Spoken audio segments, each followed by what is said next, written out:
Hey, Mean Matt here. There we go. Hey, Mean Matt here. Hey, Mean Matt here. Hey, Mean Matt here. Hey, Mean Matt here. Hey, Mean Matt here. Mean Matt here. Hey, Mean Matt here. Hey, Mean Matt here. Hey, Mean Matt here. Hey, Mean Matt here.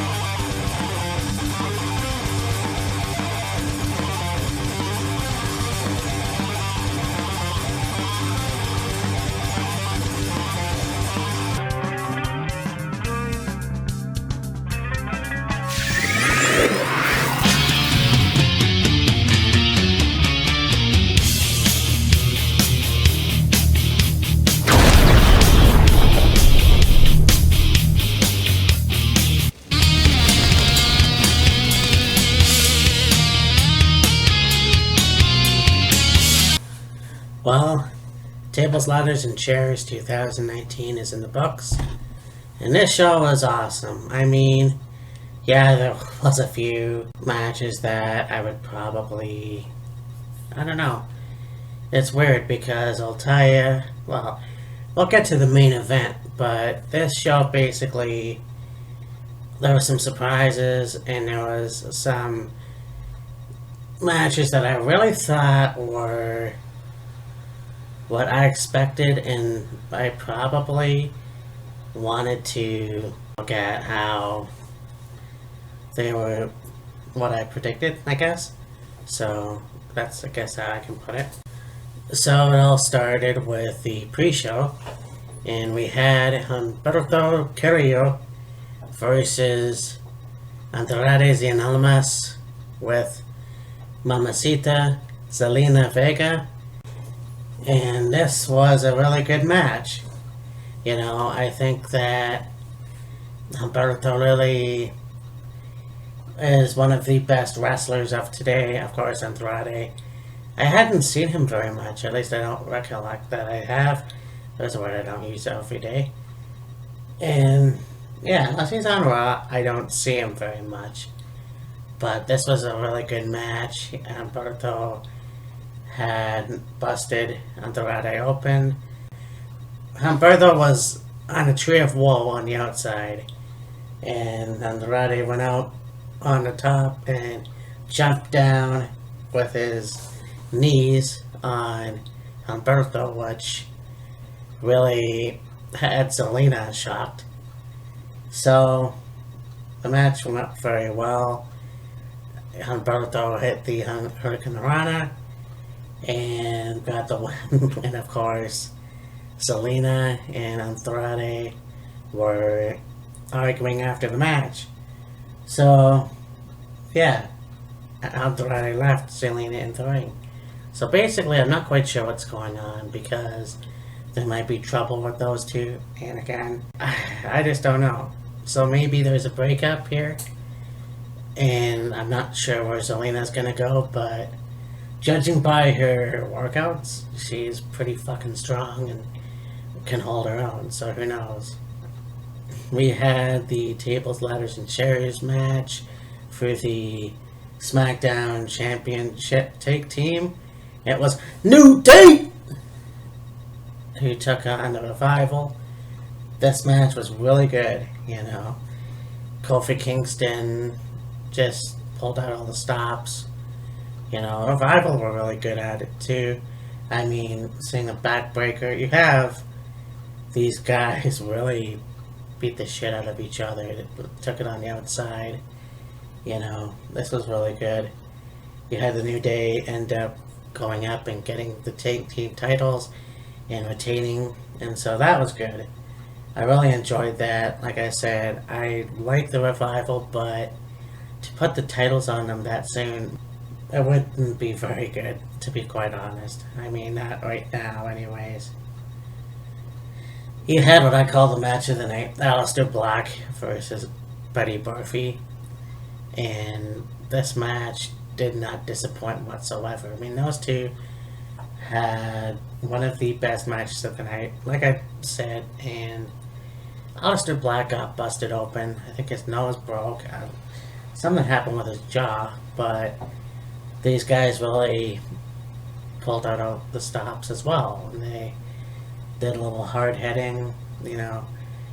And of course, Aleister Black won with the Black Mass. It was a close call, though. I mean, Buddy Murphy could have won the match easily, but it went to Aleister Black. And I'm happy that that happened, and hopefully they will continue wrestling, you know. I want to see what more these guys can do, you know, in other matches against each other. But yeah, I was very impressed. You've got the Tag Team Championships of Raw. You had the Viking Raiders come out. They wanted a challenge from a tag team, and out come the OC, the original club. Machine Gun Carl Anderson and the Gallows. That was the Best in New Japan versus ROH.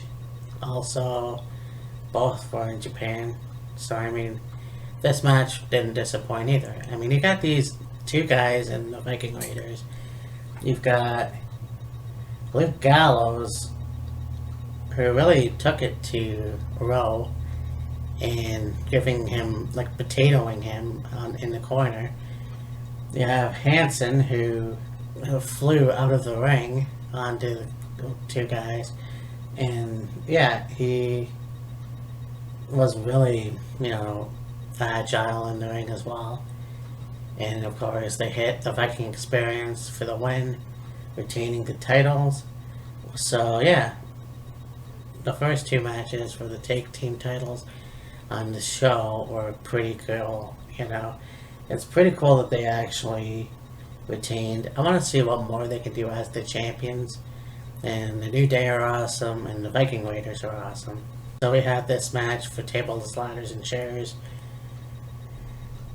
And like I said, it was a shitty fucking go home. Like, I mean, I'll put it to you this way. I think Corbin is definitely one of the best heels on SmackDown. You know, really tormenting Roman Reigns, and yeah, for weeks just going at it, and it was weird, but Roman Reigns definitely took it to Corbin as well, doing a Superman punch and just going on the outside. And you had fucking Roman go out of the ring when Corbin was outside on the other side. And he turns and he does the charge thing that he usually does to do the Superman punch. And he ran on to where Corbin was, only to get super kicked by Dolph Ziggler. So now you have Dolph double teaming with Corbin. Now, before the match, I should say, Roman came out and the bodyguards ran up to Roman. Roman decimated them, and that's when the match started with Baron Corbin coming up, and they fought on the entrance. So yeah, Dolph and Baron basically double teaming Roman, and yeah, I didn't like it, but hey, that's, you know, the heel that you want to see in Baron Corbin. But yeah, so he hit the end of days, basically winning the match. And there's a celebration. I'm not quite sure why nobody came out to help Roman. I kind of expected that, but it is what it is, I guess. I mean, it's dumb, but whatever. We'll see what happens on SmackDown. You had the singles match for the Universal Championship. You have Bray Wyatt versus The Miz, and The Miz comes out. You got Bray Wyatt coming out in his sweater. It's not The Fiend, it's Bray Wyatt. So he comes out in the sweater, Universal Championship, and he gets into the ring. Well, he teases it, and then he panders to the audience, holds up the title, then he gets back on just to go back out and tease it again, and yeah, it was weird. So the bell rings, Miz goes for Bray Wyatt, and yeah, so the match was really good, and I gotta say, you know, it was the Miz taking charge for the first few minutes, and then it actually came out as Bray Wyatt basically did Sister Abigail on the outside barricade, and took control from there.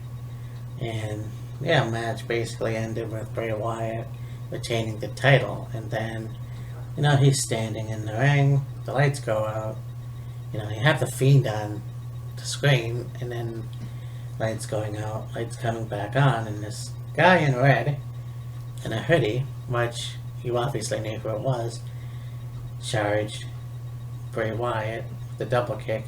You obviously knew it was Daniel Bryan.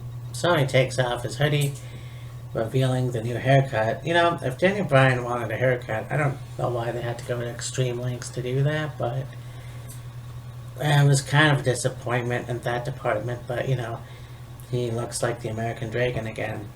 So, we're hopefully going to see Daniel Bryan versus Bray Wyatt for the Universal title in the near future. At least I'm hoping. So we'll find that out. Got Bobby Lashley versus Rusev. And, I don't understand it, You have Bobby and Lana tease Rusev for a long time.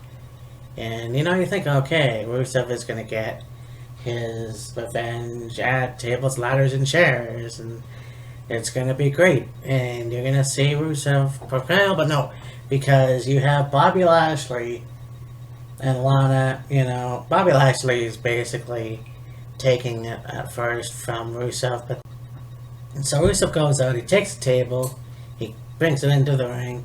You have Lana take the table out from under him on the outside. That's when Lashley takes it in and starts beating the shit out of Rusev. But,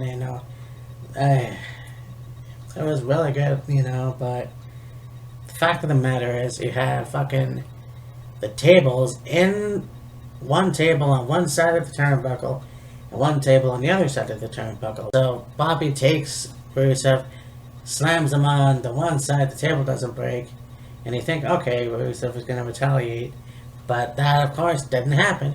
And Bobby Lashley picks up Rusev, goes on the other table, breaks it to shreds, unveiling Rusev as the loser. So,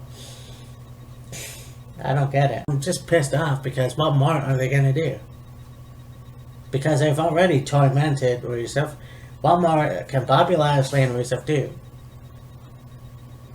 So, I'm hoping that they continue this feud because I'm not fucking sure. They better be doing something at Royal Rumble, that's all I'm saying. So then you have the Kabuki Warriors versus Bliss and Charlotte in tables, ladders, and chairs for the women's tag team titles, and I was actually pretty impressed. I mean, they really put on a good match. And, it's just one of those things where creativity is key, and it was awesome, because you have, Becky Lynch with the bull rope, and she's whipping the piss out of Asuka. You have Asuka going under the ring when Becky and Charlotte take her out from under the ring. Asuka it was Kairi Sane who had the fucking fire hydrant. So she's spraying the two girls, and then, you have the Kabuki Warriors tying Becky up on a ladder with the rope. So it's like, I looked at it and I'm thinking that it's almost like, tying Becky to the train tracks. I'm waiting for the train to come by. So this match was really good. You have Charlotte on the top rope, and she's going to do a moonsault or whatever to Asuka. Asuka gets up, blocks it, and you think, oh, I hope this works. But yeah, Asuka powerbombs Charlotte on the table. And I was like, fuck, that's amazing. But yeah, Asuka and Charlotte had that going for them. And of course, Asuka and Kylie came in the ring, put up the ladder, and they retrieved the titles. And they are still your women's tag team champions. And I thought that would be great. They could celebrate and the match and the show would be over, but well, we couldn't have that, could we?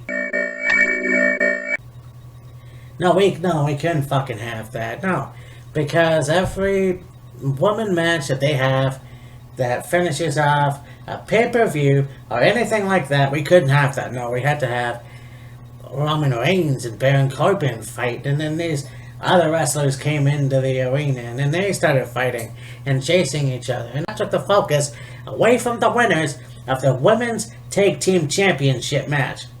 Because we God forbid, we have to have Asuka and fucking Kairi Sane and the show as the victors. No, we have to, and then this really pisses me off. Because I understand there's too many women matches nowadays, this year alone, that main evented a fucking pay-per-view, but you gotta sabotage and the fucking, it just really pisses me off to know that Asuka and Kairi Sane could have had a great victor. They could have held up the titles, that could have ended the show.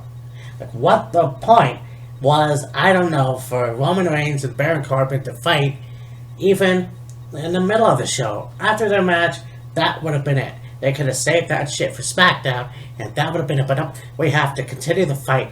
I don't know why. There was no point. But, the fact that we're going to find out what happens with the Kabuki Warriors because they're still the tag team champions. I wish they would have had a better victory. I wish they would have celebrated, and I wish that would have ended the show. But nonetheless, it was still a good pay-per-view. I just wish that the show ended on the right note. Now, like I said, yeah, it's disappointing that Roman didn't win this match with Baron Corbin, but Baron's a great heel. I really enjoyed the Aleister Buddy match. The Viking Raiders OC match was really good. Two Haas's facing two Haas's. Well, minus Carl Anderson, but and the pre-show was pretty good. So, I mean, yeah, despite the last match ending what was a good match anyways, it is what it is. And I said that a lot tonight, didn't I? But whatever. I'll talk to you soon. Bye.